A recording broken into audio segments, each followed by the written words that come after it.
Hola hermanos y amigos, Dios les bendiga. Hoy vamos a estudiar el predicador ideal. Para eso nos vamos a basar en nuestro Señor Jesucristo, que Él fue el predicador de predicadores. Vamos a ver cuáles fueron las características de su predicación, para que así nosotros tomemos ese ejemplo de nuestro Señor Jesús como predicadores. Como primer punto, Jesús habló con palabra de gracia.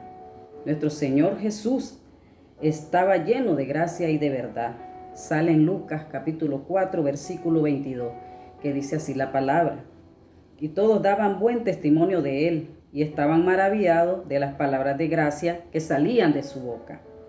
La palabra testimonio que utiliza la Biblia es la palabra griega marturio, que significa testificar, buena fama, reputación. O sea que todos daban buena fama y hablaban de la buena reputación de nuestro Señor Jesús. Ellos testificaban de manera convincente, presentaban testimonio honrado de Jesús, de su buena reputación. O sea que Jesús era alabado por su buena reputación. Por lo tanto, Jesús daba buen testimonio a todos. No tenía dos caras. Él era siempre igual en cualquier momento, lugar y circunstancia. No solo cuando lo miraban. No era una cosa en la casa y otra en la iglesia. Jesús era transparente. Las personas transparentes son honestas con nosotros mismos y con los demás. Dicen la verdad, son sinceros. Así era nuestro Señor Jesús cuando estuvo en la tierra. Él nos dejó esa enseñanza, cómo debemos ser. Las personas transparentes son íntegras, revelan sus verdades, sus verdaderas intenciones. O sea que sus palabras y acciones deben ser coherentes. Cuando tus palabras no se coordinan con tus acciones, no eres íntegro. Jesús vivió lo que predicó, todo lo que salía de su boca. Nuestro Señor Jesús lo vivió, toda la palabra de Dios la aplicó a su vida. Entonces las personas deben dar testimonio de esa verdad que Jesús aplicaba. Ellos eran testigos de la transparencia de Jesús. Las personas estaban maravilladas de las palabras de gracia que salían de la boca de Jesús. Esas palabras predicadas por Jesús hacían una influencia divina en sus corazones. Les daban paz y gozo escuchar a Jesús y sabían que eran palabras sinceras, no hipócritas como los escribas y fariseos. Las palabras de Jesús producían placer, satisfacción al que le escuchaba, porque Jesús es la verdad encarnada, como sale en Juan capítulo 14, versículo 6. Miremos el segundo punto. Jesús habló con palabra de verdad. El predicador debe copiar a nuestro Señor Jesús. El predicador debe hablar palabras de solemne verdad. Nunca debe halagar la vanidad de sus oyentes, sino entregarles fielmente todo el mensaje de Dios.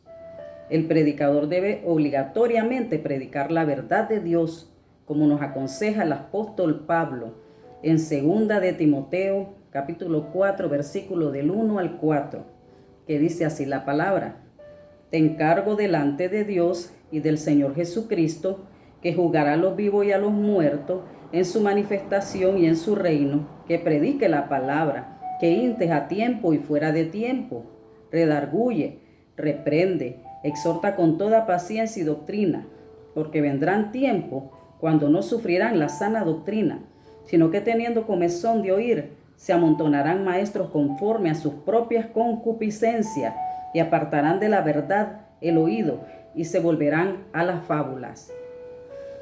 La palabra que utiliza la Biblia en manifestación es la palabra griega epifanía, que significa aparición. Habla de la venida de Jesús en el futuro, en donde Jesús vendrá a juzgar a todos, a los vivos y a los muertos. Quiere decir que Jesús juzgará al predicador que no predique la palabra, suplicando, insistiendo en tiempo y fuera de tiempo. Aquí les quiero dar un pequeño testimonio. Cuando yo tenía 14 años, llegaba un muchacho como de 20 años a predicar a mi casa, pero mi hermana mayor lo corría. Todos los días él llegaba y siempre mi hermana lo corría. Entonces él estaba, como dice aquí la palabra, suplicando, insistiendo, que esa es la palabra instar. Eso significa la palabra instar. Eso hizo ese muchacho. Y si él no estuviera llegando y llegando a predicar, aunque nosotros los corriéramos, no fuéramos nosotros ahora seguidores de Jesucristo. Por eso así nos manda el Señor que hagamos como Él. Así lo hizo Jesús, predicaba la palabra, redarguyendo, o sea, transformando todo argumento no válido, pasándola a la verdad, porque Jesús siempre predicó la verdad. Reprendió toda mentira de los fariseos con paciencia. Así tenemos que reprender toda mentira con paciencia, no enojándonos. La palabra sufrirá es la palabra griega anejomai, que significa aguantar, soportar, tolerar. Quiere decir que vendrán tiempos cuando no soportarán, tolerarán la sana o verdadera doctrina, que significa la enseñanza. O sea que no tolerarán la verdadera enseñanza de la palabra de Dios, sino que teniendo comezón de oír. Es como desesperación la comezón de oír. Al tener las personas desesperación de oír lo que ellos quieren escuchar, lo que ellos les conviene. Y a causa de esto se amontonarán maestros conforme a su propia concupiscencia. Concupiscencia es la palabra griega epitumia, que significa deseos carnales. Quiere decir que estos predicadores se dejarán llevar por sus propios deseos. Y estos deseos lo apartarán de la verdad y se volverán a la fábula. O sea que ellos ya no predicarán la verdad de la palabra de Dios, sino que historias inventadas por sus propios pensamientos.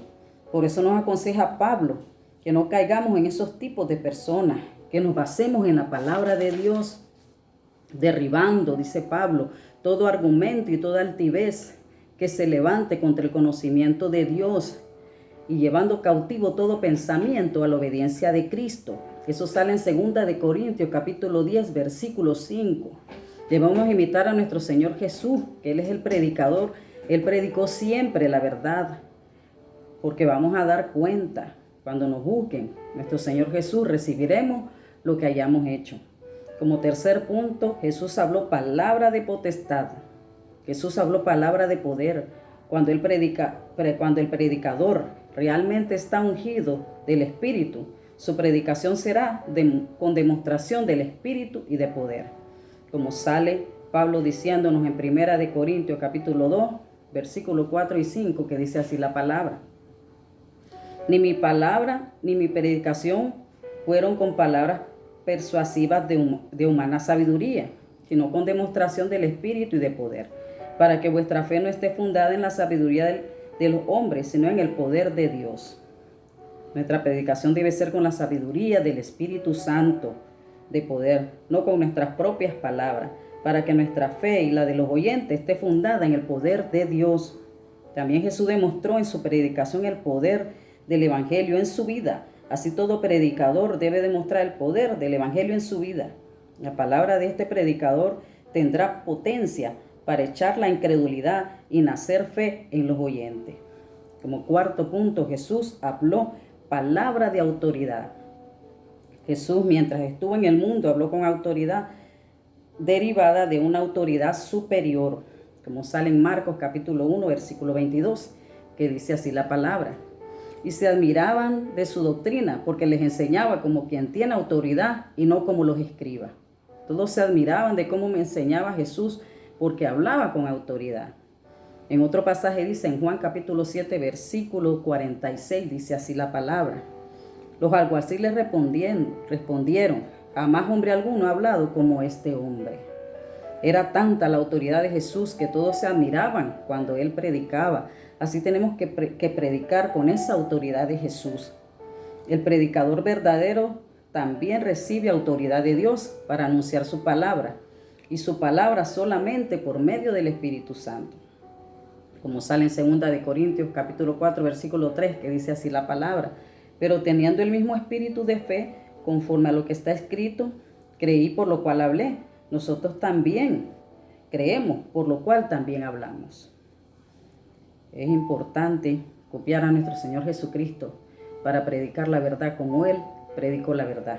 Vamos a ver características de una sana doctrina. Número 1. La sana doctrina se aferra a la verdad inconmovible de Dios. Con la sana doctrina, el Espíritu Santo convence de justicia, de pecado y de juicio, y te das cuenta de tu necesidad de Dios. La sana doctrina te permite saber cuál es tu posición ante Dios y así decides seguirlo o no. La sana doctrina establece las verdades bíblicas en las cuales tienes que vivir. La sana doctrina nos permite cumplir hasta el final el ministerio asignado por Dios sin desviarnos de los caminos del Señor. La sana doctrina es escuchada porque confronta el pecado. La sana doctrina no es aceptada por quienes no la quieren vivir.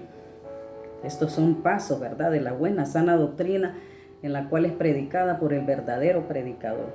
Ahora hay mucha falsa información en internet. Tienen que fijarse bien que el predicador se base en la palabra de Dios. Si no está inventando cosas que no salen en la palabra de Dios. Sus propias palabras, sus propias fábulas, como dice, ¿verdad?, Pablo. Porque recordemos que vamos a dar cuenta, ¿verdad? Como dice en Mateo capítulo 12, versículo 37, que es Jesucristo aquí hablando, que dice así la palabra. Porque por tus palabras serás justificado y por tus palabras serás condenado. Vamos a ser condenados si predicamos lo que no sale en la palabra de Dios, ¿verdad? Al final también sale en la Biblia que es maldito el que aumenta o le quite a la palabra de Dios. Tengamos cuidado, tengamos temor a Dios y prediquemos lo que sale en la palabra de Dios para tener una sana doctrina. Y tengamos cuidado de lo que escuchamos. Miremos que se base en la palabra de Dios. Espero les haya gustado esta pequeña enseñanza, esta pequeña reflexión. Dios bendiga a su familia, bendiga a sus niños, bendiga a sus matrimonios. Ángeles acampen alrededor de ustedes, protegiéndolos de todo mal, protegiendo a sus niños, a su familia, a sus matrimonios, en el nombre que es sobre todo nombre, el nombre de nuestro Señor y Salvador Jesucristo. Amén.